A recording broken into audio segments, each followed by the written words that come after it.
제자 양육 공부할 수 있도록 도와주셔서 감사합니다. 네. 말씀이 이렇게 소중하기에 코로나 바이러스의 그 방해도 뚫고 모일 수 있게 해주셨습니다. 하나님의 거룩하신 말씀이 우리를 살리고 시대를 살리고 또 생명을 살리는 구원의 말씀임을, 또 우리를 치유하는 생명의 능력임을 믿고 또 배워서 모든 사람들에게 나가 제자 삼을 수 있는 삶을 살아갈 수 있도록 은혜를 더하여 주시옵소서. 예수님의 이름으로 기도합니다. 아멘. 5번이죠. 예수님은 어떤 죽음을 당하셨습니까? 지금 우리가 사순절을 맞이해서 예수님의 죽으심에 대한 이야기들을 하는데, 마가복음 15장 15절 15절에서 25절까지가 아니고 15절 그리고 25절 누가 한번 읽어보시겠습니까? 어떤 죽음을 당하셨습니까? 5번. 지난주에 4번까지 했죠? 4번부터 안 했어요? 4번부터 해야 돼요? 네. 아, 그렇구나. 표시해놓고 그래가지고 나도 지금 깜빡하고. 그럼 4번으로 다시 돌아가서, 이와 같은 공생애를 보낸 예수님에 대해서 어떤 느낌을 갖고 있습니까? 그의 생애의 어떤 면이 여러분에게 감명을 줍니까? 1, 2, 3번에 대해서 종합으로 한번 정리를 해봅시다. 이와 같은 거예요. 이와 같은 1, 2, 3번과 같은 공생애를 보낸 예수님에 대해서 여러분들은 뭘 느끼셨습니까? 1번이 뭐였어요? 예수님은 자기가 하고 있는 일들을 어떻게 묘사했는가? 2번은 예수님의 사역을 어떻게 묘사했는가? 3번은 공생애 중에 어떤 사람들과 함께 지내셨습니까? 기억나죠? 이제 4번은 1, 2, 3번의 내용을 정리하는 거죠. 사람을 차별하지 않으셨다. 예. 또? 사회적으로 약자인 자들과 함께 하셨고 그들의 필요를 채워주셨다. 예. 예, 그렇죠. 공생의 그 세계 3대 요소가 뭐였죠? 가르치시고 전파하시고 고치셨다. 예. 그 말을 지난주에 이제 우리는 1, 2, 3번도 다 중요하지만 2번에 3번 약한 것을 고치셨다.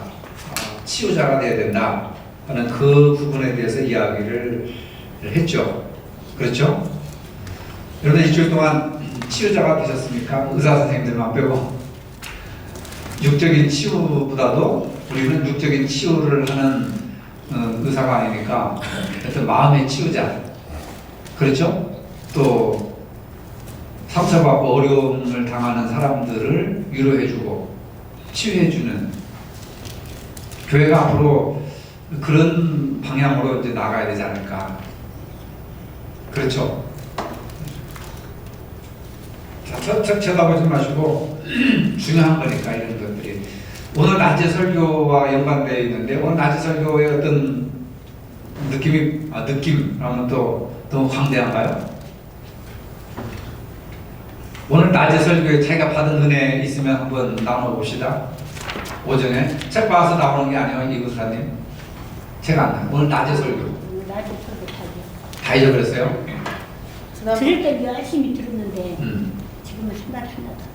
그때 이 공부의 그 마지막이 예수님께서 선을 무너뜨리셨다, 경계를 무너뜨리셨다라고 하셨잖아요. 오늘 말씀 중에도 베드로와 요한이 죄인 그리고 부정한 자, 그다음에 병든 자에게 손을 내밀었던 건 바로 그 예수님이 선을 무너뜨린 그것을 그대로 배운 대로 그들이 사람들에게 행한 것이었다라고 생각이 들더라고요. 그래서 권사님은 근데 선이 있어요? 아니 저도 이제 뭐 진료하면서 저는 그냥 앉아서 이렇게 오는 사람을 받는 입장이잖아요. 제가 이제 찾아가기보다는 환자 한 사람 한 사람 조금 눈꼴 사납고 조금 보기 싫은 사람이 와도 내가 그들을 내 선입견을 가지지 않고 다 똑같이 이렇게 사랑해야겠다, 위로해야겠다라는 마음을 가졌던 것 같아요. 그게 중요한 거죠. 그게 중요한 거. 또 오늘 낮에 설교에서 깨달은 거라든지 모든 상황 속에서 이길 힘은 오직 예수 그리스도의 이름밖에 없다. 네. 또 한 번만 더. 남자들 중에서 한 번.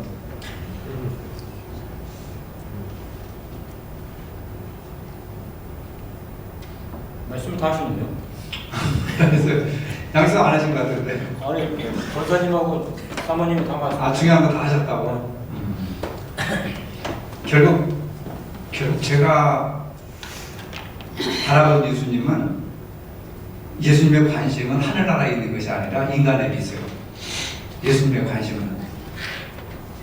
그 바울도 그걸 고백했잖아요. 하늘 영광을 버리시고 하나님과 동등됨을 입으셨지만 하나님의 영광을 버리시고 낮고 천한 이 땅에 오셨다. 인간의 몸을 입으셨다고 하는 게 하늘나라에 대한 소망을 갖는 것도 중요하지만 예수님이 인간의 몸을 입으시고 이 땅에 오신 것은 인간을 구원하기 위해서 사람에게 관심이 있는 거죠.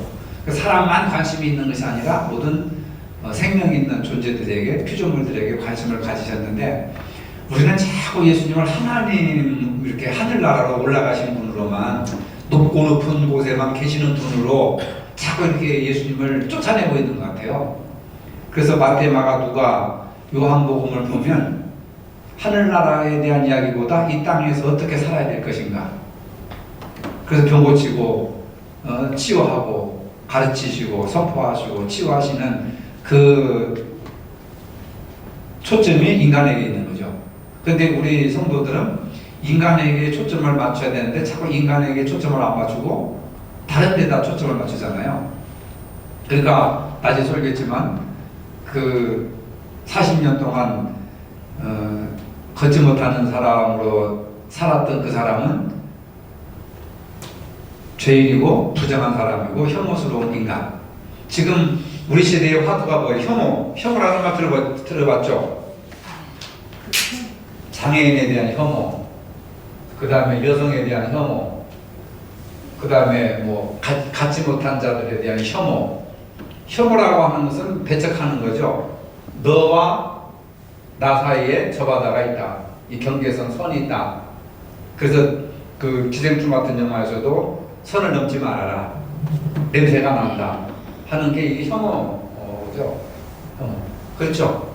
예수님은 인간을 이 혐오스러운 인간들에게 다가가서 병자, 그 다음에 귀신 들린 자, 그 다음에 뭐 막달라 마리아 같은 경우 창녀, 뭐 이런 사람들, 또 병자도 뭐 귀머거리, 소경, 벙어리 아니면 여러 가지 환자들 있잖아요.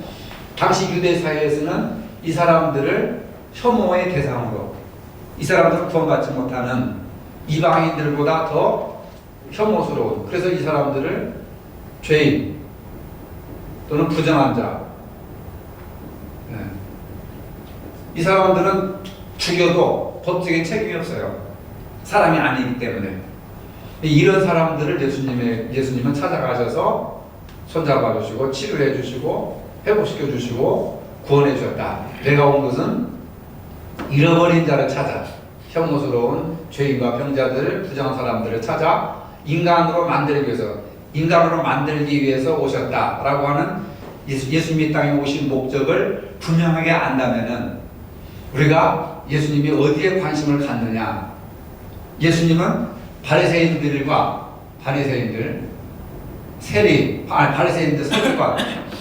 서기관 이런 사람들에게 관심 있는 것이 아니라 이 혐오의 대상자로 이렇게 그 사람들에게 관심을 가져서 이 혐오라고 하는, 죄인이라고 하는, 부정한 자라고 하는 이 낙인을 벗겨주신 거죠.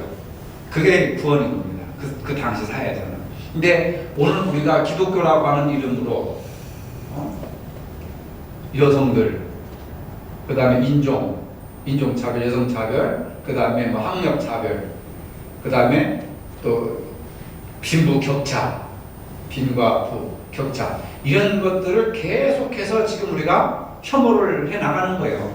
이런 걸 계속해서. 누구의 이름으로? 예수님의 이름으로. 그러니까 너무 잘못된 거죠. 저번 내가 얘기했나요? 소망교회, 지금은 몰라도 그때 곽선임 목사님이 있었을 때인데, 소망교회는 4년제 대학을 나오지 않은 사람들은 교회에 등록을 못 시켰습니다. 교회를 들어가지는 못해. 그 교회는 워낙 이 상류층들만 살고 있기 때문에 대학 졸업 못한 사람들은 어디 가야 낄 수가 없어요, 그 교회에. 그러니까 뭐 그 사장님들은 성악교회 들어가고 직원들은 다른 교회로 가고 그 문턱이 그렇게 높은 거예요. 지금도 대형교회 같은 데는 돈 없고 뭐 이런 사람들은 명함도 못 내면 아예 들어가지 못하는 거죠.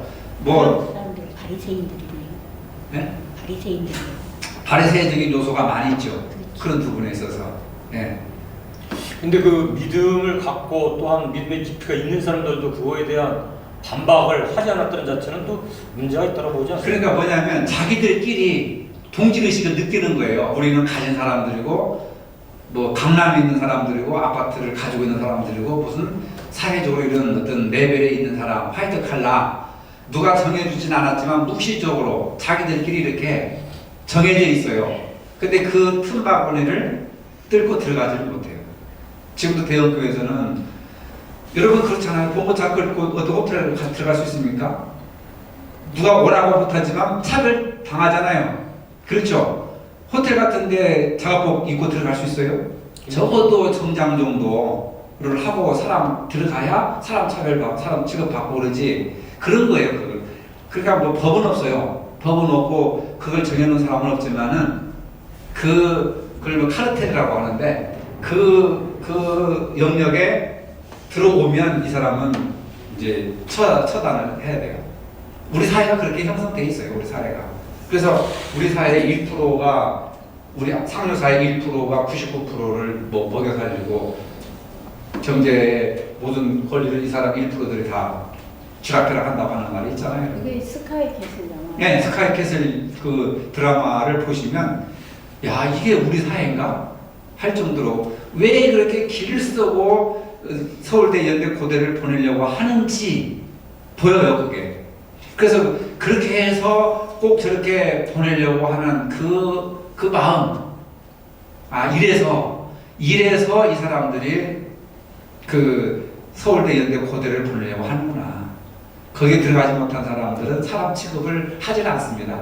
그 사람들이 지금도 사람 취급을 하잖아요. 우리는 사람이지만 그 사람들 생각할 때는 사람 취급을 하지 않습니다. 자기들끼리만 이렇게 잘못된 사회죠.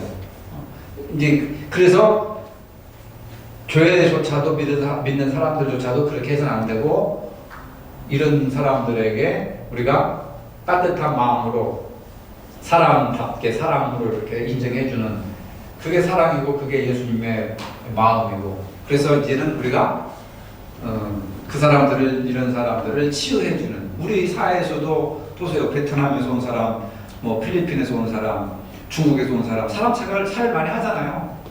안 합니까? 사람 차별 많이 합니다. 은연중에 인종차별 많이 해요. 미국 사람들만 흑인차별, 유색인종 차별하는 것이 아니라 우리나라 사람들도 동남아에서 온 사람들 은연중에 우리 양수사님은 안 그러시지만 기업하는 사람들 월급 떼먹고 막 구타하고 성폭행하고 막 그런 짓들 많이 하잖아요. 그게 뭐예요? 이게 너희들은 죄인은 부정한 놈들이다. 우리 사회에 들어올 수가 없다. 이런 그 카르텔이 딱 형성돼 있어가지고 아주 무서운 집단 이기주의가 형성돼 있는 거 아닙니까? 무서운 거예요 이게. 그 예수님은 그런 틀을 깨버리는 거죠. 그런 틀을 너도 사람이고 나도 사람이고 모두가 다 하나님의 형상으로 지음받은 모든 사람들이다 라고 합니다. 그래서 수고하고 무거운 짐진 자들아 다 내게로 오라 내가 너희를 쉬게 하리라. 수고하고 무거운 짐진 자들이 뭐예요? 죄인들과 부정한 자. 그런데 이 죄인이라고 하는 것과 부정이라고 하는 걸 누가 죄인으로 만들었느냐, 누가 부정한 자로 낙인을 찍었느냐, 가진 자들이라는 거예요. 바리새인들과 서기관들이 이 사람들을 죄인, 부정한 자로 낙인을 찍은 거예요. 너희들은 부정한 자, 죄인. 왜? 몸이 붉으니까, 율법을 모르니까 너희들은 죄인이야, 부정한 자야, 혐오스러운 인간이야 하고 이 사람들이 스스로가 죄인이고 부정한 자로 인정한 것이 아니라 예루살렘의 기득권층들이 바리새인과 서기관들이 이 사람들을 죄인으로 부정한 자로 낙인을 찍은 거예요. 우리는 이제 이걸 거부할 수 있어야 돼요. 이걸. 근데 아직까지는 한국 교회에서 이런 걸 이야기하는 단계가 아닙니다. 그냥 우리는 구원받았으니 감사합니다. 우리는 저 죄인과 같이 세례와 같지 않은 것을 감사합니다. 여기까지 온 거지. 이들에게 죄인으로 부정한 자로 누가 씌웠느냐라고 하는 문제 제기를 한국교회는 하지를 못하고 있죠. 모든 게 다 대형교회 중심으로 이렇게 돌아가기 때문에. 그런 예수님의 복음 사역은 바로 이제 치유라고 하는 거. 이들에게 복음을 전하고 이들에게 가르치고 이들을 치유하고. 근데 저쪽에 있는 사람들은 뭐예요? 예수님을 죽이려고 했잖아요. 사사건건 간섭하고 발목 잡고 태클 걸고, 그죠? 나오죠? 안 되니까 나중에는 이제 십자가를 죽여버리는. 죽여야 좀 잠잠하니까. 근데 죽여가지고 잠잠했습니까? 부활하시죠? 그렇잖아요. 두더지를 때리면 다시 올라오고 다시 올라오고. 생명의 능력이 이렇게 강하다. 예수님은 이제 5번으로 넘어갑니다. 예수님은 어떤 죽음을 당하셨는가? 이들이 바리새인과 서기관들이 예루살렘 사람들이 예수님을 죽이려고 어떻게 죽이시려고 했느냐? 마가복음 15장 15절 누가 한번 읽어보시겠어요? 빌라도가 무리에게 만족을 주고자 하여 바라바는 놓아주고 예수는 채찍질하고 십자가에 못 박히게 넘겨주니라. 네, 채찍질하고 죄인한테 채찍을 때리는 거죠. 그렇죠? 옛날 곤장 때렸듯이 예수님을 채찍질하고 그 다음에 십자가에 못 박아 죽였다. 갈라디아서 3장 13절에 보면은 나무에 달린 자마다 하나님께 저주를 받았다. 이렇게 바울은 보고 있어요. 시편에도 그런 말이 나오는데 예수님은 저주를 받아서 죽었는가? 예수님은 율법의 저주를 당하셨다. 율법을 뒤집어 씌워서 결국은 예수님을 죽인 거죠. 왜? 율법에 어긋나는 일을 했거든. 제자들이 미리사를 잘라서 먹고 안식일날 병 고친 사람 병을 고쳐주고 안식일날 세리의 집에 가서 밥을 먹고 이 사람들의 그 기준은 뭐냐면 율법이에요. 율법. 근데 묘하게도 복음서에 보면은 예수님이 율법을 어긴 거예요. 율법에는 안식일날 밥을 해 먹으면 안 되고 불을 떼면 안 되죠. 1km 이상 걸어서는 안 되고 그 다음에 길을 가다가 낙타와 뭐 양이나 염소 이런 것들이 물에 빠졌으면 가서 봐서 죽었으면 끄집어내면 안 돼요. 안식일날 그 노동을 하는 거니까. 그때 그 짐승이 살았다 그러면 끄집어내야 돼요. 끄집어내는 겁니다. 그러니까 안식일날 이 율법의 핵심이 이제 안식일법인데 하여튼 610 몇 개의 조항이 있어요. 율법에 613개의 조항이 있는데 이 613개가 얼마나 많아요. 근데 여기서 하라, 하지 마라 이 두 가지예요. 그러면 난 놓고 기억자도 모르는 무식한 사람들이 613개나 되는 조항을 어떻게 알고 하라고 하는 것이 뭐를 하라고 하는 건지 뭐를 하지 말라고 하는 건지를 모르잖아요. 글을 모르니까. 글을 아는 사람들은 누구예요? 바리새인들과 서기관들 뿐이에요. 글을 아는 사람들은. 그러니까 이 사람들은 뭐가 죄인지를 모르는 거예요. 그러니까 뭐가 죄인지를 모르고 죄를 지으면은 율법에 의해서 죄인으로 부정한 자로 낙인을 찍어서 사회에서 아웃당하는 거예요. 그러니까 나쁜 사회죠. 그 당시 사회가. 예수님은 이 율법을 폐하러 온 것이 아니라 완전케 하러 왔는데 율법의 핵심이 뭐예요? 사랑이에요. 하나님 사랑, 인간 사랑. 사랑인데 율법의 정신 속에 사랑이 들어있는데도 바리새인들과 서기관들은 율법 속에서 사랑을 발견하는 것이 아니라 판단과 정죄로 율법을 사용한 거죠. 아시겠어요? 아이러니. 네? 아이러니. 완전히 율법을 잘못 해석한 거죠. 그래서 예수님께서 내가 율법을 폐하러 온 것이 아니라 완전케 하러 왔다. 그래서 하나님을 사랑하고 내 이웃을 사랑하라. 이것이 선지자와 율법의 강령이니라. 이렇게 얘기를 하잖아요. 율법의 핵심은 뭐야? 사랑입니다. 사랑. 그렇죠? 근데 율법을 우리가 어떻게 보느냐, 성경을 우리가 어떻게 보느냐에 따라서 내가 바리새인들과 서기관들처럼 성경을 통해서 이 사람을 판단하고 점지할 수도 있고 아니면 사랑할 수도 있고 우리가 성경을 어떤 시각에서 보느냐 이게 중요한 거죠. 낮에 제가 설교했는데 예수님은 그 사람의 병을 보시지 않고 그 사람 자체를 봤다고 그랬잖아요.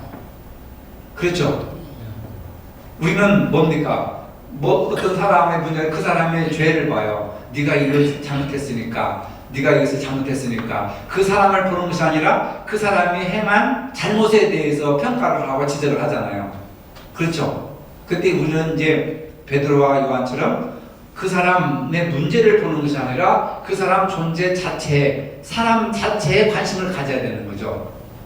그때 우리는 지금까지 사람 자체에 관심을 갖는 게 아니라 그 사람이 무슨 죄를 저질렀느냐, 그 사람이 무엇을 행했느냐, 어떤 사람이냐, 나하고 색깔이 같은 사람이냐, 나하고 색깔이 다른 사람이냐, 북한에서 온 사람이냐, 필리핀에서 온 사람이냐, 베트남에서 온 사람이냐, 이걸 가지고 사람을 차별을 해요. 이걸 가지고. 근데 성경은, 예수님은 그걸 가지고 사람을 차별하지 말고 사람 자체를 소중하게 여겨라. 이해가 됩니까? 그때 우리도 아직도 의식 속에 유교적인 영향을 많이 받았잖아요. 양반 차별, 양반 성은 차별, 그 다음에 여성 성차별 많아요. 그렇죠?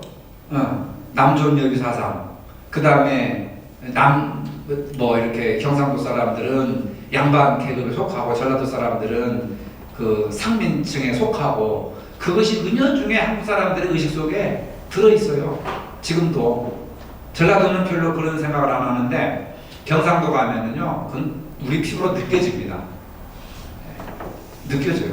그 이번에 막 경상도에 있는 환자들 전남대 병원에 데리고 오고 그 다음에 전라도에서 막 음식 하루에 300개씩 도시락 보낸다는 게 내가 우리 사람도 있지만은 내가 그런 말씀. 야, 전라도 사람들이 참 저명하다. 경상도 사람들이라면 저렇게 안 할 거다. 저는 그런 목회자로서 많은 그런 걸 보고 듣고 한 사람이에요. 우리 광주의 경상도 출신의 목사님들이 몇몇 목회를 하지만 경상도에는 전라도 사람 단 한 사람도 들어가지 못해요. 목회를 못합니다. 안 받아줘요. 그 깜짝 놀랐어요. 목사님 어디 출신입니까? 전라도입니다. 전라도 출신은 경상도 못 들어옵니다. 딱 그러던데요. 지금도 그렇습니다. 지금 현재. 그래서 보이지 않는 이런 게 굉장히 강해요. 경상도 사람들이 유난히 더 그런 경상도 사람들이 유난히 더. 근데 전라도 사람들은 마음이 좀 넓더라고. 막 보내잖아요. 보내고 막 데려오잖아요. 참 우리 사회가 이런 사회로 보이지 않는 어떤 경계가 딱 있어요. 그 권사님 다녔던 그 목사님도 영남신학대학 출신이요. 네. 영남신학대 출신. 광주에서 단 한 사람. 네. 그 다음에 대전 출신이 나 한 사람. 그래도 여기는 그걸 훌륭하죠. 받아주니까. 근데 내가 경상도는 못 들어가요. 이래서 자체를 안 받아준단 말이에요. 이래서 자체를. 여러분 깜짝 놀라지만 현실이에요, 이게. 현실. 그 조그마한 손바닥만 대한민국 땅에서 경상도, 전라도 뭐 이게 무슨 필요가 있습니까? 이게. 근데 놀라지 않을 수가 없는 게요. 실제로 본다면 일반 사회가 이 사회인들 같으라면 이해가 되는데 이 믿음을 갖고 하나님을 말씀에 따라가서 생활한다는 사람들이 지금도 그 틀에서 벗어나지 못한다는 것은 죄 중에 더 죄를 짓는 거 아니겠습니까? 그렇죠. 아니 이 사람들이 믿음 없는 사람들입니까? 이 사람들이 율법을 해석하고 율법을 기록하는 사람들이고 하나님을 가장 사랑한다는 사람들인데 결국 2000년 동안 이 사람들이 한 게 뭐예요? 예수 죽이고 이렇게 죄인들 만들어는 그 사람들의 나름대로 이론이 있어요. 하나님을 사랑한다. 하나님을 사랑하기 때문에 이렇게 해야 된다. 라고 이렇게 얘기를 합니다. 예수님은 지켜놓고 하나님만 사랑합니다. 그렇죠. 예수님, 저 사람 예수님을 안 믿으니까. 예수님이 하나님과 하나님이 예수님인데. 우리는 이제 그렇게 받아들인 이 사람들은 무슨 얘기냐? 예수님이 하나님의 아들이라고 하니까 참나마도다. 신성 불가 이거 신성을 모독했다 해가지고 죽이는 거예요. 예수님이 하나님의 아들이라고 했기 때문에. 그래서 지금도 안 받아들입니다. 이건 뭐 우리 사회고. 그러니까 우리가 이런 것을 치유해야 된단 말이에요. 치유를 해야 된다고 이런 걸. 우리가 이런 것에 대해서 무관심하고 절망할 것이 아니라 이런 사회 속에서 우리가 오늘도 얘기했지만 손잡아주는 걷지 못하는 사람의 손을 잡아준다고 하는 거, 이건 의인이 죄인에게 손을 내미는 거예요. 이것도 율법학자들이 보면 큰 죄입니다. 어떻게 의인이 죄인에게 손을 잡아요? 어떻게 의인이 유대인이 이방인들에게 가서 식사를 합니까? 세리들하고 어떻게 식사를 합니까?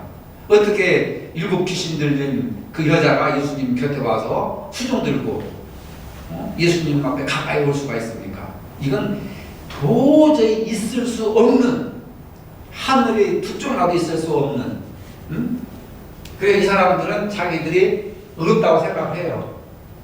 은연중에 경상도 사람들은 진골, 성골을 양반 출신이고, 전라도는 좀 비하를 시켜가지고 깡패, 또 조폭 이런 거, 드라마 같은 데도 보면요, 충청도 사람들은 아주머니, 예? 파출부, 강원도하고 충청도는 파출부 아주머니가 제일 많이 나오고, 전라도는 이 주먹, 깡패들이 제일 많이 등장하고, 드라마, 그 다음에 이제 경상도 사람 회장님, 뭐 주인, 이런 드라마로 상당히 많이 지금, 그것도 어느 학자가 분석해 놓은 것이 있었어요. 예. 우리나라의 영화, 드라마의 문학 작품에 나타난 그 지역 감정 해가지고 분석을 해놓은 거 보니까 맞더라고요.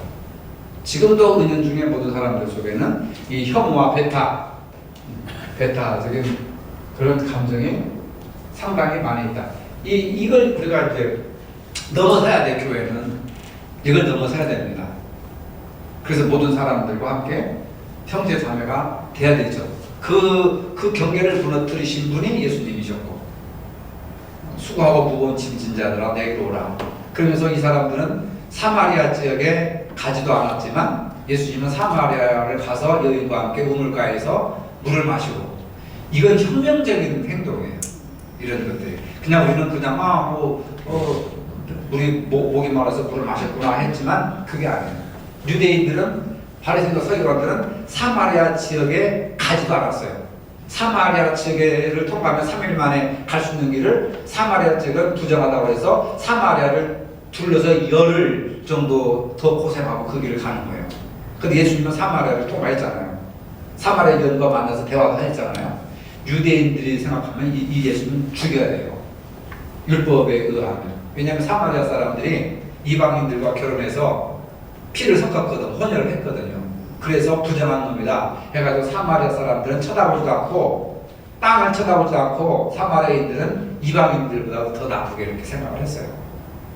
그게 도대체 우리가 생각해도 이해가 안 되죠.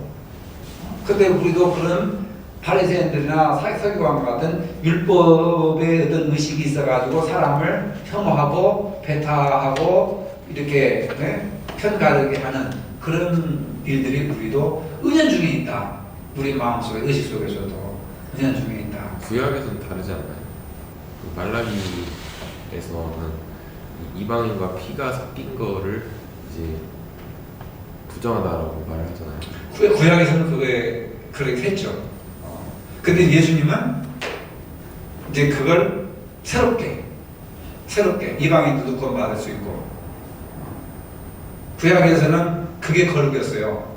다른 사람들과 분리되는 것이 거룩이었어요. 근데 예수님의 거룩은 이제 분리되는 것이 거룩이 아니라 그들과 하나가 되는 게 거룩이었어요. 거룩이라고 하는 개념이 좀 달라지는 거죠. 예수님이. 그러니까 우리는 구약을 통해서 구약의 한계를 보고, 그 다음에 그 구약을 어떻게 예수님이 극복을 하셨는가, 복음을 완성케 하셨는가 라고 이렇게 쭉 같이 연관시켜 보면은, 구약에서는 그게 법이었고 율법이었고, 구약에서 예수님이 아직 나타나지 않았으니까, 예수님이 이렇게 사셨으니까 우리는 구약보다는 예수님의 삶에 더 관심을 우리가 가지셔야 됐고, 율법의 저주를 받으셨다. 율법으로 보면 예수님은 죄인이에요. 죄인 중에서도 괴수요, 괴수. 그래서 예수님을 귀신 들였다고 하는 거잖아요. 그러죠? 심지어는 예수님의 부모 형제들도 예수 귀신 들였다고 그랬어요. 정상이 아니다. 왜? 율법으로 생각하니까 예수님이 비정상인 거죠. 정상인은 그렇게 하면 안 돼요. 정상인은 부정한 사람 죄인들과 함께 먹고 마셔서는 안 되고 함께 대화도 하면 안 되고 집에 들어가도 안 돼요.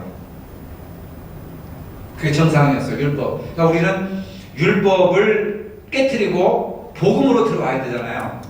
복음으로 구원받으니까, 예수님으로 이름으로 구원받으니까. 그렇죠? 여러분들이 율법을 좀 벗어나서 복음으로 좀 들어오시기 바랍니다. 왜 예수님이 그런 죽음을 당하셔야 했는가? 요한복음 1장 19절에 보라 수상자를 지고 가는 하나님의 어린 양이로다. 히브리서 9장 22절에 피 흘림이 없은즉 사함이 없느니라. 레위기 17장 11절에 생명이 피에 있으므로 피가 죄를 속하느니라. 결국 예수의 피, 예수님이 죽어야 모든 인간들이 자유롭게 되고 구원을 받는다 라고 하는 것을 이루시기 위해서 예수님이 십자가에 죽으셨다. 그 다음에 6번, 예수님의 죽음의 의미를 한번 봅시다. 6번 누가 한번 읽어보실래요? 예수님의 죽음은 그 당시 여느 정치범의 죽음과 별로 다를 것이 없었습니다. 그러나 예수 자신뿐 아니라 그의 제자들도 그의 죽음에 커다란 의미가 있다고 말했습니다. 그 의미를 이렇게 보십시오. 예. 마가복음 10장 45절 인자가 온 것은 섬김을 받으려 함이 아니라 도리어 섬기려 하고 자기 목숨을 많은 사람이 대속물로 주려 함이니라. 예. 네. 대속물로 죽었다. 그 다음에 로마서 5장 8절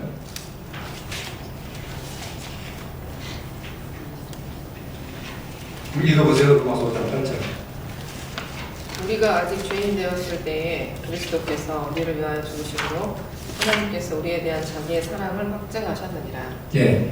예수님의 죽음은 대속물로 죽으셨고, 대속물이 뭐예요? 대신 죽으신 거예요. 우리가 죽어야 되는데 대신 죽었고, 그 다음에 우리에 대한 하나님의 자신의 사랑을 확증해 주셨다.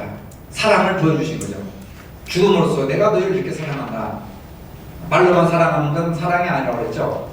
확증이 있어야 됩니다. 뭔가 그 사랑의 대가를 지불해야 되잖아요. 대가를 지불하는 것이 사랑이다 라고 하는 것을 알 수 있습니다. 이해가 되죠? 그 다음에 7번 누가 한번 읽어보실래요? 성경은 예수가 십자가의 형벌을 받고 죽어야 했던 것은 죄악 때문이라고 합니다. 죄란 무엇입니까? 당신의 생각을 적어보십시오. 네.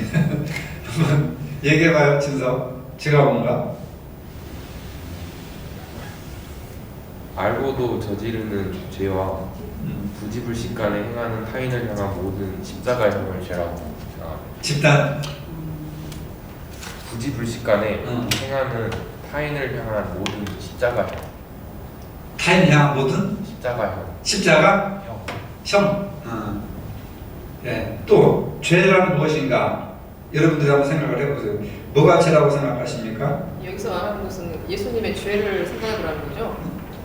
왜 죽어야 그렇죠. 하는지, 십자가 예. 형벌을 받아야 하는지. 예. 그래서 그 유대인의 입장은 그 종교적인 입장에서 신성모독죄였고요. 그다음에 예수님은 유대인 입장에서는 신성모독죄. 그다음에 로마 입장에서 봐서는 정치적인 의미로 반역죄, 내각죄. 예. 그렇게 생각합니다. 네, 정확하게 말씀하셨네요. 신성모독죄. 왜 신성모독죄라고 하느냐? 자기가 하나님이라고 하고 하나님과 하나라고 하고 하나님의 아들이라고 하는 것에 대해서 하나님을 모독했다 라고 하는 것과 그 다음에 이제 정치적으로는 반역죄를 저지르는 거죠. 십자가에 처형되는 것은 정치적인 범이었다는 겁니다. 로마의 법이죠. 가장 극악무독한 뇌랑선동죄, 쿠데타를 일으킨 사람들한테 적용시키는 죄가 바로 십자가 처형인데, 예수님은 종교적으로는 신성모독죄, 정치적으로는 반역죄라고 하는 누명을 쓰고 십자가에 못 박혀 죽으셨다라고 생각하는 겁니다. 그 다음에 8번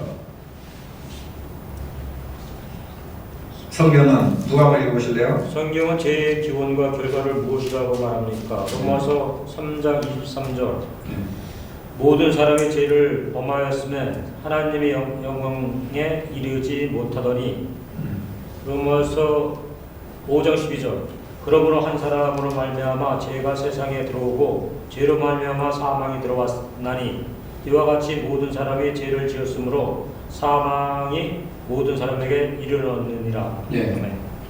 자, 그러면 죄의 기원이 뭐죠? 어디서부터 찾을 수 있죠? 창세기 아담 3장. 그렇죠. 창세기에 넘어가죠. 창세기에 뭐라고 했습니까?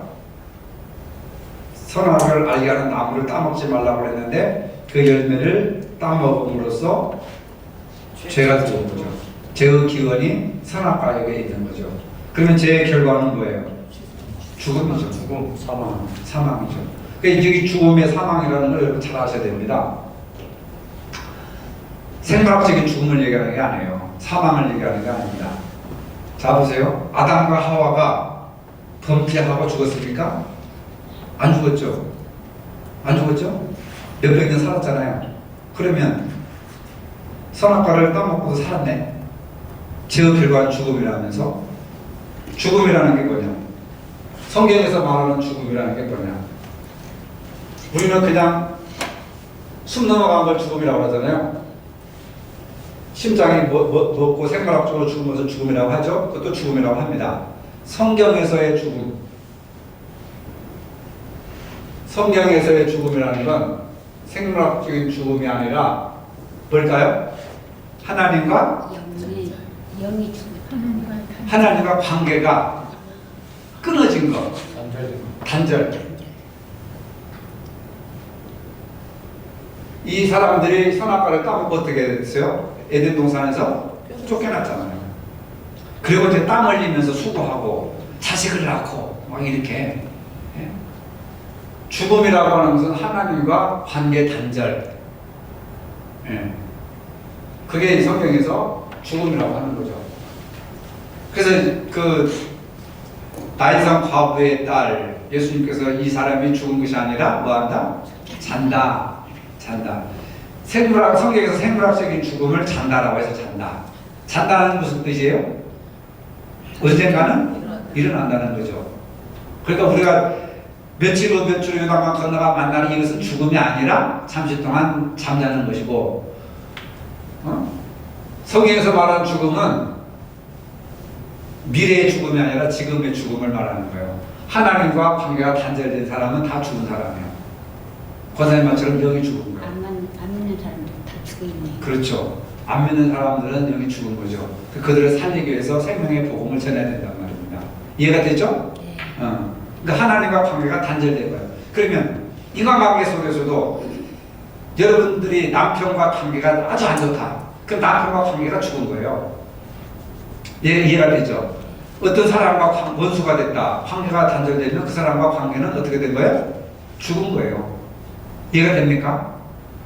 죽어서도 가는 말을 하잖아요. 그러면 수만 껐다 새는 거예요. 온전한 관계가 아니죠. 건강한 관계가 아니잖아요. 그러니까 권사님하고 김목수사님 관계는 그냥 식물인과 관계예요. 그냥 숨만 깔딱 쉬는 관계예요. 일주일에 한 번만 만나니까. 예. 하나님과 관계가 단절된 것이 죽음이고 죄의 결과로 하나님과 관계가 단절됐잖아요. 그래서 하나님과 관계가 단절된 이 관계를 단절된 관계를 이어야 돼. 이건 뭘로 이어야 되냐? 인간. 이 사형에서 나오잖아요. 이 관계 단절된 것을 십자가로 다리를 놓아서 단절된 관계를 이어주는 다리가 십자가에 예수님이 십자가에 죽으십니다. 이 가장 복음의 기초가 되는 거 아닙니까? 그렇죠? 그래서 예수님이 십자가에 못 박혀 죽으신 것이 바로 죄의 싹은 사망이라 죄의 싹은 하나님과 관계 단절되어 있는 거다. 그 관계 단절을 이어주기 위해서 십자가라고 하는 다리를 우리가 통과해야 된다. 예수님이 그래서 필요한 거죠. 그래서 이제 하나님과 관계가 이어지는 것은 예배를 통해서 헌금을 통해서 봉사를 통해서 하나님과 관계가 회복되는 걸 이걸 뭐라고 하느냐? 구원이라고 합니다. 하나님과 관계 회복을 구원이라고 합니다. 아시겠어요? 아시겠어요? 이런 구원 받았어요? 네. 그 얘기는 뭐예요? 하나님과 관계가 회복됐어요? 그 말입니다. 아시겠어요? 지금 회복하고 있어요. 회복하고 그럼 아주 구원 중이네. 아니 기도를 하면은 네. 기도를 이제 마음 먹고 정말을 해야지 그렇게 생각하고 이제 하는데 그걸 딱 잊어버린 거예요. 기도하는 그 자체를 잃어버려요. 밥 먹는 건 아니죠, 그죠? 밥 먹는 걸 안 잊어버렸는데 그래가지고서는 또 기도한다는데 또 잊어버렸네. 그러면서 또 이제 잠깐 또 빌지요. 내를 꼭 해야지요. 그러면서 근데 이런 것도 잘못된 거지요. 아니 잘못된 거라기보다는 나이가 드시니까 잊어버렸고 자꾸 권사님은 이제 조금 그 잊어버리는 게 남보다 좀 심하니까 그럴 때는 알람을 좀 이용하세요. 핸드폰에 있으니까 알람 뭐 30분 후에 알람 울려줘 하면 알람 울려주고 이렇게 하는 기능이 있거든요. 그러니까 저도 그런 기능을 많이 활용을 해요. 약속 같은 거 있으면은 알람 이렇게 해놓으면은 이게 왜 울리지? 하다 보면 생각이 나는 거야. 안 그러면 잊어버리고 아니면 이제 그 메모를 했다가 달력에다가 적어놓고 그렇게 해야지. 다른 방법. 나이가 들면 들수록 뇌세포가 자꾸 파괴되니까 자꾸 잊어버리는 거예요. 어쩔 수 없어요. 그 자잘못을 떠나서 과장님 노화의 증거예요. 이게 노화의 증거예요. 그래서 죄라고 하는 것은 하나님과 관계가 단절된 것이고 그것이 하나님과 관계 단절을 이어주는 것이 예수님의 십자가로 다리를 놔서 하나님과 관계를 이어주는 것, 관계 회복을 구원이라 이렇게 하는 거죠. 여러분들이 예배 드리고 정성껏 정말 신앙생활 하는 사람들은 회복됐잖아요. 내 노력으로 되는 것이 아니라 주님의 은혜로. 그래서 주님의 은혜로 구원받았다고 하는 게 십자가 다리 놓는데 내가 뭐 돌멩이 하나 얹어놨어요. 노력 하나 했어요. 우리가 하늘나라에 천국하는 것을 구원받았다. 그것도 구원받았다고 얘기하는 거죠. 그러니까 이거 이제 죄가 없는 상태가 됐으니까 예수님이 죄값을 지불하셨잖아요. 아담과 하와가 지은 죄가 그리고 우리가 또 지은 죄값을 지불하셔서 십자가에 저주받아 죽으셨으니까 죄가 없는 상태가 됐으니까 우리가 이제 구원받은 거죠. 그럼 우리가 실수한 거는 괜찮은 거예요? 그게 이제 교리적으로 보면 원죄 자범죄라고 하는 건데 원죄는 아담과 하와가 지은 죄고 우리가 미워하고 실수하고 하는 죄는 자범죄, 우리가 지은 죄라고 자범죄라고 하는데 이 죄는 우리가 고백하면 용서받아요. 이미 큰 죄는 용서받았으니까. 권사님이 혜성이가 뭐 학교 갔다 와서 물을 엎질렀다. 막 때립니까? 안 때리죠. 그냥 그러지 말아라. 그리고 혜성이가 할머니 잘못했어요. 그러면 다 용서되는 거예요. 그 마찬가지예요. 그거 계속 하면 어떻게 해요? 똑같은 계속. 그럼 안 되지. 사람은 깨달아야지. 그래서 아까 제가 봤잖아. 알고도 지은 죄, 모르고도 지은 죄. 알고 내가 용서받을 수 있어. 알고 맨날 나쁜 짓 하고 그러면 되겠어요? 양심이 있지. 아니 물론 그것도 다 나중에 용서받는 거지만은 그게 장난치는 거지 그게. 그렇죠. 뭔가 사람은 깨달음이 있어야 되잖아요. 실수를 통해서 깨닫고 내가 이렇게 하면 안 되는 거다 하는 걸 알지. 뭐 용서받으니까 내가 또 뭐 사겠죠. 거짓말하고 그런 상습범들이 있어요. 근데 그 상습범들은 생활이 행복하겠습니까? 나중에 주님의 은혜로 구원받겠지만은 불편한 거죠. 양심이 좀 끓이기고 정직하게 사는 것이 행복한 거죠. 그렇지 않습니까? 우리가 나이 들어서 교회를 못 나올 수도 있잖아요. 그거 그거하고 상관없죠. 상관없죠. 아니 몸이 아파서 교회를 못 나오는데 또 어떡해. 그리고 이제 그보다 더 심각한 문제가 이제 치매가 와가지고 백지가 되잖아요. 그러면 제가 저쪽에 있을 때 어떤 장로님이 저한테 찾아와서 상담을 했어요. 어머니가 권사님인데 자기는 모태신앙이고 지금까지 평생 동안 새벽 예배 한 번도 안 빠졌는데 어머니가 병들어서 치매가 왔다는 거예요. 교회 가자고 그러면 교회가 뭐냐? 하나님이 어디냐? 전혀 딴 사람이 돼가지고 하나님도 부정하고 교도 부정하고 다 부정하더라는 거예요. 그래서 나한테 궁금해가지고 걱정이 돼가지고 우리 어머니가 죽으면 구원받을 수 있을까요? 장로님이 그렇게 상담을 해오더라고요. 여러분 어떻게 생각합니까? 그런 경우에? 받았다고 생각해요. 네. 네. 근데 예수님께서 우리를 다 지금 죄를 용서하셨다고 그랬잖아요. 근데 그 할머니는 그냥 몸이 쇠해갖고 거야. 아무튼 치매가 들어. 치매가 와갖고 그 진실은 마음이 아니고 병이잖아요. 그러니까 그건 받았다고 생각이 들어요. 그래요. 저도 그렇게 얘기했어요. 네. 일부러 하는 것이 아니니까. 근데 그 장로님이 너무 심각한 거야. 엄마 하나님이 어디 있느냐? 하나님이 어디 있냐? 교회가 뭐냐? 다 부정하더라는 거야. 다. 얼마나 충격을 받았겠어요. 그렇게 열심을 내던 권사님인데 옛날 시골 할머니들 보면 정말 지극정성으로 교회 다니잖아요. 예. 막 교회 올 때 그 참으로 목욕하고 머리 막 빗고 정말 정성을 다해서 그렇게 평생 신앙생활했던 사람이 치매가 걸리니까 하나님도 부정하고. 그래서 하나님이 그랬다고 해서 지옥 보내면 그건 사랑의 하나님이 아니다. 그건 본인의 의지로 한 것이 아니라 뇌가 제 기능을 발휘하지 못하고 그냥 이상해져서 하나의 병으로 이상해졌는데 그렇다고 하나님이 서운해가지고 돌아앉으면 그건 하나님이 아니다. 하나님은 평소에 건강하셨을 때 젊었을 때 그 어머님의 믿음 신앙 다 기억하시고 그냥 걱정할 거 없이 그냥 어머님을 위해서 기도 많이 하시라. 그러니까 기분 좋게 집에 돌아가시더라고. 그게 실제로 문제 아닙니까? 여러분들 치매 들어가지고 아무것도 남편도 모르고 사물도 구별을 못하는데 하나님을 구별하겠어요? 교회 다니겠습니까? 못 다니는 거죠.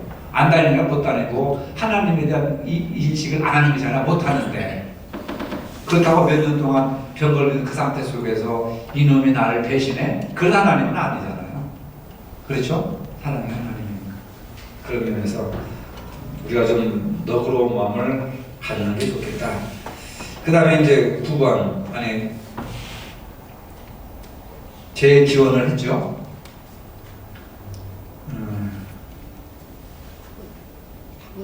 그 외 십자가의 피로 이 세상에 어떤 혜택이 베풀어졌는가?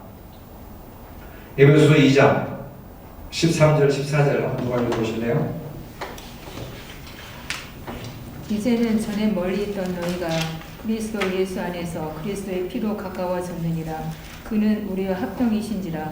둘로 하나를 만드사 원수된 것 곧 중간에 막힌 남을 자기 육체로 허시고.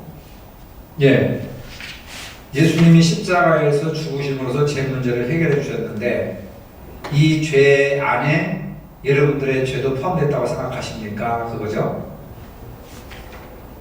이외에 십자가의 죽음이 이 세상에 베푼 혜택에는 어떤 것이 있습니까? 인간 상호 간에 뭐라고 그러세요? 가까운 화평이죠. 모든 사람들이 서로 화평. 예.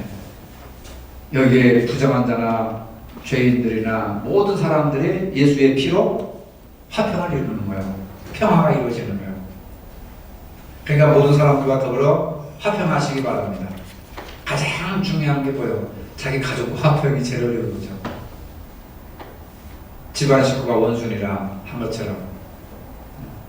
우리가 뭐 아프리카, 여러분 보세요. 우리가 아프리카 난민들에 대해서 구제연금을 할 수 있죠. 돈을 보낼 수 있죠. 그렇죠? 근데 그 아프리카 주민이 우리 집에 와서 산다면 어떻게 하겠습니까? 받아들이겠어요? 못 받아들이죠. 왜 그럽니까? 힘드니까. 힘드니까. 무서워서. 무섭진 않은데 힘들죠. 이게 이제 우리의 모순이에요. 아프리카 주민들, 우리도 지금 이디오피아 한 수십 년 동안 지금 보내네. 맨날 한 달에 25,000원인가? 네. 네?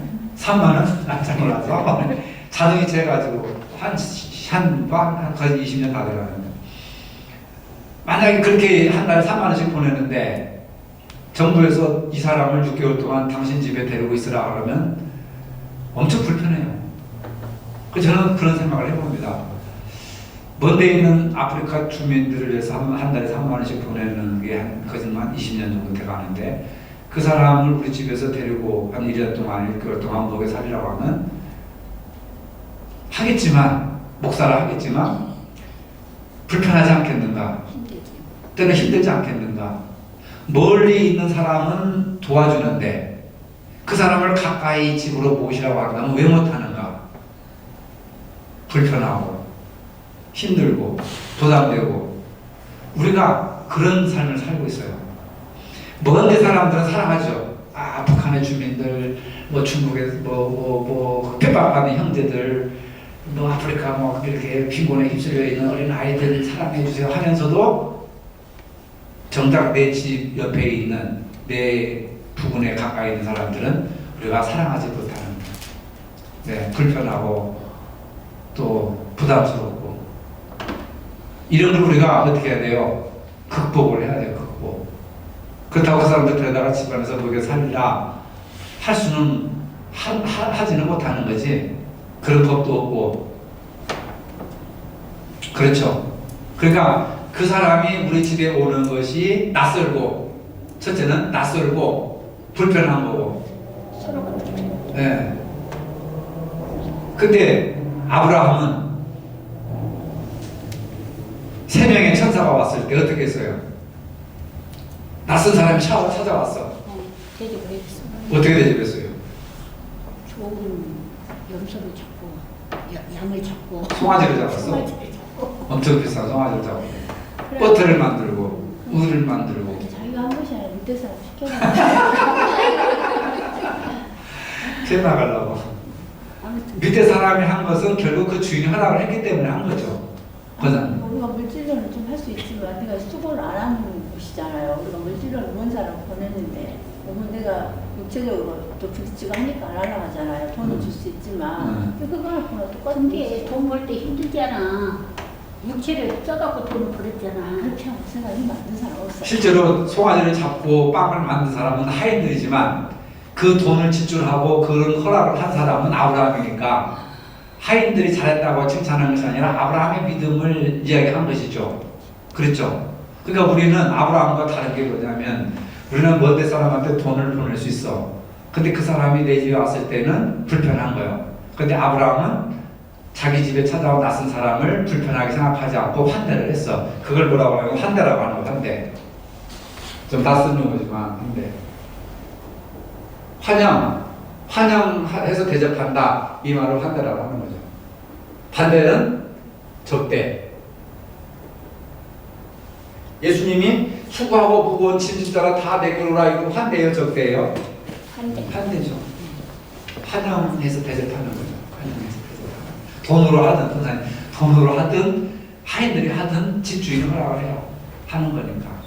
그래서 모든 사람, 인간 사고간의 화평이라고 하는 것은 뭐냐면 모든 사람을 환대해줘라. 반갑게 맞이해줘라.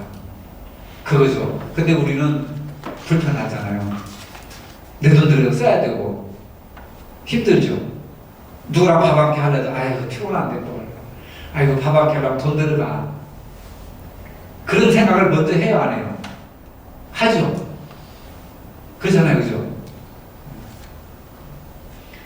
그게 예수님의 십자가의 죽으심이 나한테 영향을 미치는 것은 나도 인간 상호 간에 화평을 누리며 살아야 된다.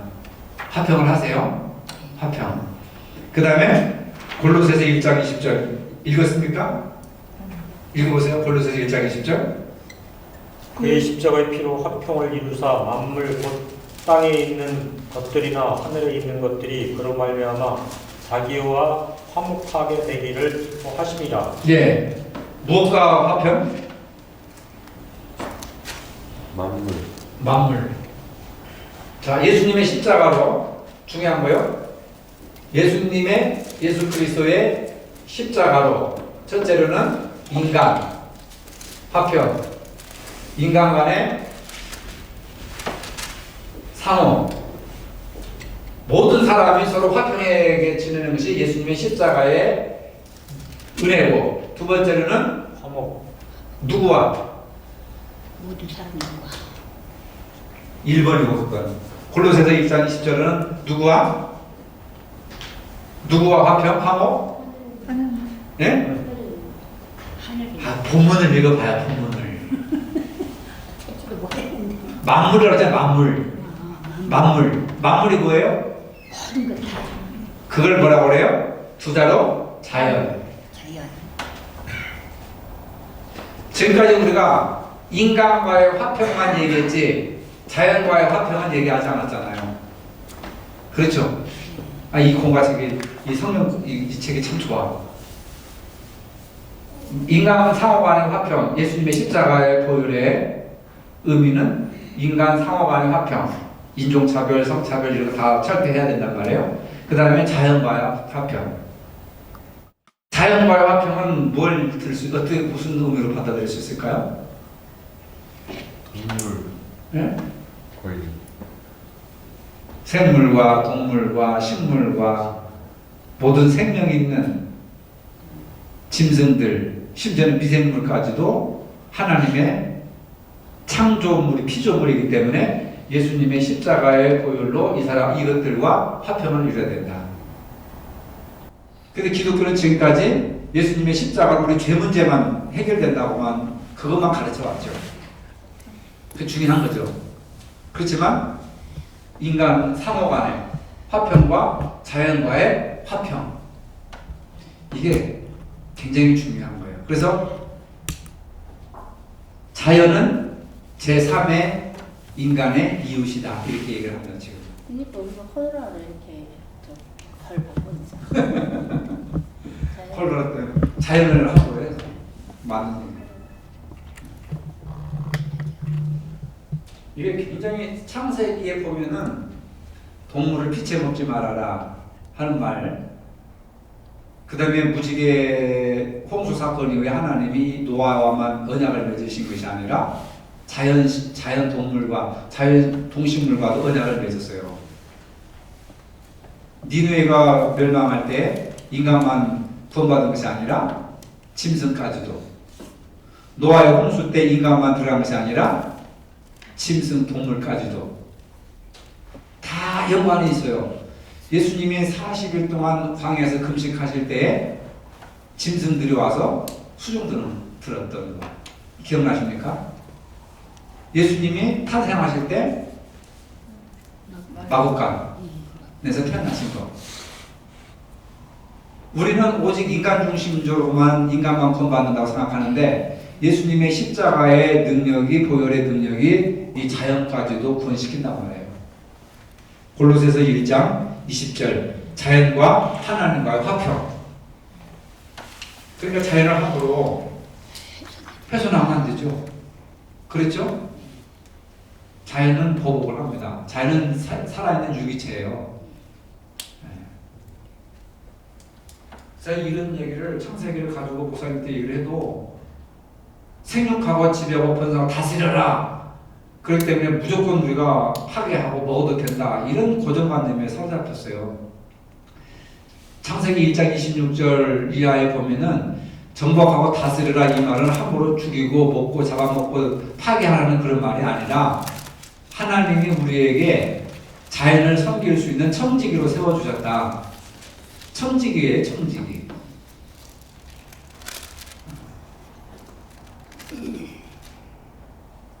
이래서 생태신학, 자연 환경신학이 새로 하나 만들어졌어요.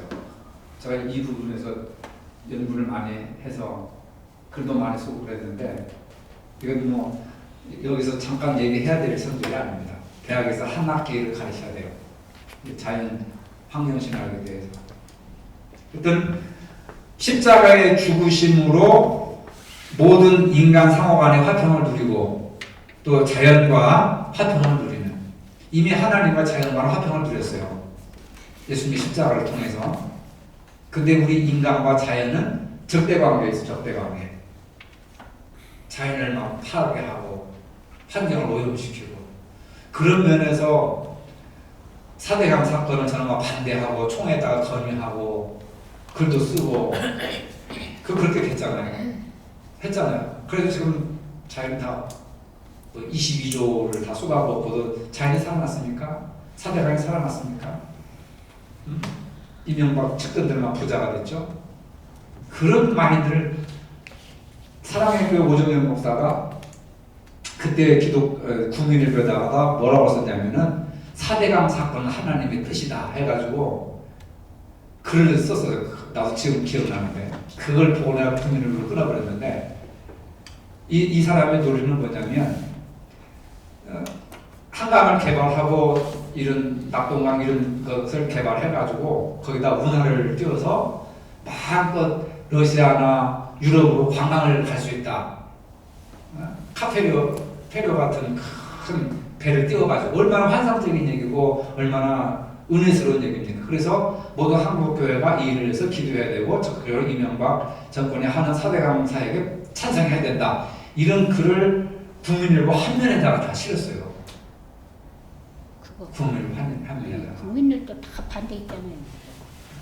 저는 반대했죠. 강하게 반대했습니다. 노예 때도 막 총에다 헌의하라고 하고 글도 쓰고 그 기독공도에다가 올리고. 결국 그것이 지금 됐습니까? 오정현 목사 뜻대로 됐어요? 그렇게 해가지고 정부에다 아부하고 정부에다가 혜택을 받아가지고 교회 시에 있는 땅을 다 이용해가지고 지금 재판에 걸려가지고 철거해라 지금 찌그락찌그락 하잖아요. 요거도 먹고 있잖아요. 그거 한 편 실어주면 혜택을 주겠다. 거래를 한 거죠. 그래서부터 그 다음부터는 국민을 딱 끊어버렸습니다. 아 저건 논지가 잘못됐다. 볼 거 없다 해가지고 그때부터 지금까지 하는 거죠. 자연을 파괴하는 게 하나님의 뜻이 아닙니다. 인간이 편리하기 위해서 어느 정도 좀 이렇게 해야 되지만 인간의 생명까지 이렇게 위협을 당하면서까지 지나치게 지금 개발을 하고 파괴를 하기 때문에 자연이 보복을 하는 거죠. 이제는 지금 얼마나 많은 그 자연의 어떤 그런 기후 변화라든지 눈이 안 오잖아요. 눈이 막 저런 데서 또 막 홍수가 나서 난리가 나고 막 폭설이 나고 지금 완전히 온 세계가 미쳐 돌아가는 거예요. 미쳐 돌아가는 겁니다. 자연과 하나님과의 화평. 그리고 자연은 그대로 두고 보는 게 제일 아름다워. 자연스럽게. 자연. 이거 봐요. 얼마나 어설퍼 보기는 좋은 것 같지만 이게 자연이 아니잖아요. 인조잖아요. 인조. 생명력이 있습니까? 향기가 있어요? 벌과 나비가 옵니까? 그냥 두고 보는 거죠. 그렇죠. 자연은 그냥 자연 있는 그대로 맞춰. 개발을. 교회는 생활을 놔야 된다고 그렇게 알고 있는데. 아니 예를 들어서 교회들이 다 조화를 많이 갖다 놓대요. 이제 겨울이니까 갖다 놓으면 얼어버리고 또 비싸고 그러니까. 자 어쨌든 자연과 하나님과 화평, 인간과 상호 간의 화평이 십자가에서 베푼 은혜다. 알았어요? 십자가는 우리를 죄에서 구원한 것뿐만 아니라 모든 인간이 화평하게 하는 것과 모든 자연과 인간이 화평하게 되는 것까지 포함해서 십자가의 은혜가 십자가의 은혜 속에 들어있다. 좀 생각을 넓히시기 바랍니다. 아셨죠? 네. 생각을 좀 넓혀야 돼요. 그 다음에 마지막 봅시다. 10번 누가 한번 진사 한번 읽어보고 대답해보세요. 예수의 죽음은 개인의 죄뿐 아니라 현재 사회가 안고 있는 문제도 해결할 가능성을 보여줍니다. 십자가가 해결할 수 있는 문제들을 구체적으로 생각해 보십시오. 네. 자 마이크 대고 한번 준비한 거 한번 읽어보세요. 우리가 많아도 읽어주면 끝나요. 잘 들어보세요. 10번.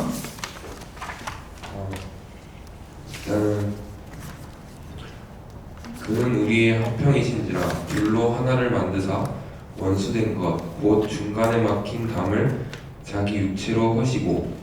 에베소서 2장 14절 말씀. 중간을 막는 담은 저절로 생긴 것이 아닌 사람들이 고대부터 종교의식과 사회질서를 위해 쌓은 경계선이다. 이를 허무는 것은 무질서, 혼돈, 파괴의 이미지와 연결된다. 그러나 이는 다시 하나됨을 의미한다. 미국과 멕시코 사이 국경선을, 남한과 북한의 분단선을, 우한 폐렴으로 폐쇄된 중국 공항을, 그리고 남녀 간 성차별로 인한 사회 갈등, 세대 간 갈등, 지역 격차로 인한 지역 갈등, 학력 차이로 인한 취업 시장 불균형, 빈부 격차로 인한 사회 갈등, 장애인 차별, 동성애자 차별, 군대 내 후임을 향한 짬질, 학교 급부를 향한 왕따 만들기 등 한국 사회가 겪는 만성질환, 증상이 없어 주어감을 잊어버린 대한민국 국민들, 먼저 앓는 자들이 외치는 소리 없는 아우성까지. 예수님의 십자가의 흔적은 사회에 만연하고 우리의 손에는 피가 씻기지 않는다. 날마다 새로운 누군가의 피를 묻히고 집으로 들어오니까. 따라서 우리는 적어도 이런 십자가의 흔적을 인지할 수 있는 감수성과 민감성을 길러야 한다. 이는 수업을 통해 들어오는 수동적 지식도 부모를 통해 들어오는 감정의 파편과도 다르다. 능동적인 실천을 통해서만 예수를 따라 살 수 있고 하나가 된 사회에 더 가까이 나아갈 수 있다. 그 사회에 실제로 다다를 수 있는지 여부는 중요하지 않다. 우리는 몇백 년 후 어떤 사회가 도래할지 예견할 수 없음에도 머릿속으로 그곳을 상상하는 능력이 있기 때문이다. 자기 육체로 허물어야 한다. 남의 육체가 아니라 기꺼이 사회가 쌓은 통곡의 벽을 허무는 낙천적 현실주의자의 삶을 살아야 한다. 낙천적 현실주의자의 삶을 살아야 된다. 20대 청년이 본 예수님의 죽으심이 우리 사회가 가지고 있는 문제들을 어떻게 해결할 수 있는가.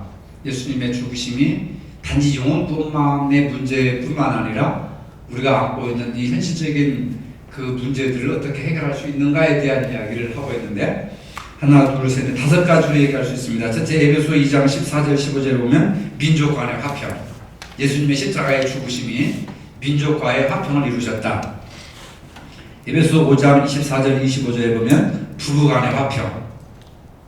그 다음에 에베소 6장 1절 4절 보면은 부모 자녀 간의 화평. 그 다음에 에베소 6장 5절 9절 보면 노사 간의 화평. 골로새서 1장 20절에 보면 자연과의 화평. 이것이 우리가 종교적인 얘기로만 해왔기 때문에 딱 이렇게 와닿지 않지만, 이걸 현실적인 문제로 보면은 민족 간의 화평, 부부 간의 화평, 부모 간의 화평, 노사 간의 화평, 자연과의 화평. 이 5가지 화평. 그러니까 이것은 계속해서 인류 역사가 진행되어 온 동안 갈등 관계가 있었단 말이죠. 갈등 관계가 있었는데 예수님의 십자가의 죽으심으로 우리 사회가 가지고 있는 해결책, 문제들에 대해서 해결책을 5가지로 이렇게 제시해주고 있다. 그러니까 여러분들이 생각할 것은 예수님의 십자가가 영혼 구원만이 아니라 영혼이 잘 되기까지 범사가 잘 되고 강건하기를 바란다 하는 얘기처럼 범사도 잘 돼야 되고 우리가 사회적으로 강건하고 강건한 가정을 이루어야 되는데, 그걸 구체적으로 우리가 민족 간의 화평이 이루어야 된다. 전쟁이 없어야 되니까. 그 다음에 부부 간의 화평. 그렇죠? 부부 간의 싸움은 지옥이죠. 그 다음에 부모, 자녀 간의 화평. 세대 간의 갈등이죠. 이것도 굉장히 중요하지 않습니까? 그 다음에 이제 노사 간의, 가진 자와 가지지 못한 자, 근로자와 기업주들 간의 이런 갈등도 화평으로. 그 다음에 자연과의 화평. 그러니까 예수님의 십자가의 죽으심은 화평이에요. 하나님과 화평, 이 인간과의 화평, 자연과의 화평. 이해가 되죠? 여러분들은 오늘 새로운 생각들을 많이 하시게 되었는데, 이게 예수님께서 하신 일이다, 하신 사역이다. 아시겠죠? 예수님이 십자가에 못 박혀 죽으심으로 뭘 했습니까? 영혼구원 받았습니다. 이건 1번이에요. 그 다음에 이제 뭘 얘기해야 돼요? 화평을 얘기해야 되죠. 그렇죠? 하나님과의 화평, 인간과의 화평, 자연과의 화평. 성경에 다 나오는 거니까 이것을 위해서 예수님이 십자가에 죽으심으로써 우리의 죄 문제를 해결해 주셨다. 그래서 우리는 이제는 뭘 위해 살아야 되느냐? 화평케 하는 일을 해야 된다. 마태복음에 보면 5장에 보면 화평케 하는 자는 복이 있나니, 뭐라고 그랬어요? 저희가 하나님의 아들이라. 하나님의 아들이라. 예. 일컬음을 받을 것이요. 예, 일컬을 받을 것이며. 그러니까 우리가 하나님의 자녀예요, 아니에요? 자녀지. 자녀죠. 그러면 이제 뭘로 살아야 돼요? 화평. 그렇죠, 화평. 원복집사하고 화평하는 일에 힘쓰시기 바랍니다. 네. 이게 감정이 아니라 복음을 이루는 거예요. 복음을. 문제가 많이 있죠. 저 인간은 도저히 화평이 안 돼. 이래서. 그건 내 생각이고, 주님이 십자가에 죽으셨는데, 그 일을 이루라고 십자가에 죽으셨는데 왜 우리는 화평을 못 이루는가? 예수님을 머릿속으로만 믿지 삶 속에서는 못 믿으니까 화평이 안 되는 거죠. 이순영 권사는 그런 면에서 기도 제목을 가지시고 기도 한번 해보시기 바랍니다. 그리고 우리 모두가 다 화평케 하기 위해서 가족 간의 화평, 민족 간의 화평, 그 다음에 사회적인 화평, 그 다음에 자연과의 화평. 우리 사회가 지금 얼마나 갈갈이 찢겨져 있어요. 이걸 화평케 하는 것이 예수님의 복음밖에 없다 하는 그런 사명을 가지시길 바라겠고요. 이제 4월 달에 또 다시 성경 공부해야 되겠네요.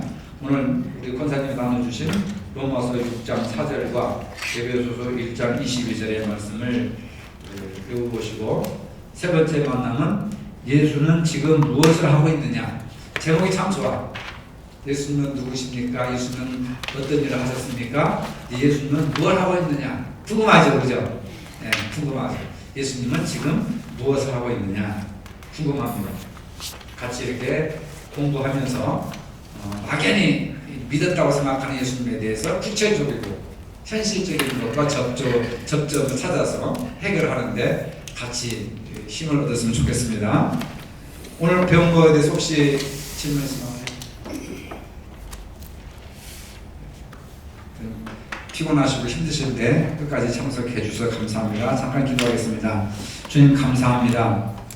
평생 예수님을 믿고 살아왔지만 또 오늘 이렇게 같은 교재를 가지고 공부를 하여서 새롭게 배우고 또 깨우쳐 주셔서 감사합니다. 예수님의 십자가의 죽으심이 모든 인류의 화평과 또 하나님과 화평, 인간과의 화평, 자연과의 화평까지도 이루시겠다고 하신 그 주님의 말씀에 따라 이제 저희들은 갈등을 조장하는 사람이 아니라 화평을 위해 일하는 주님의 자녀들이 되게 하여 주시옵소서. 가깝게 내 자신부터 그리고 가족 간의 관계 속에서 사회적으로 화평을 이룰 수 있는 그리스도의 제자들이 되게 도와주시고 한 주일 동안도 건강을 지켜주시고 우리 모두가 다 승리케 하여 주시옵소서. 예수님의 이름으로 기도합니다. 아멘.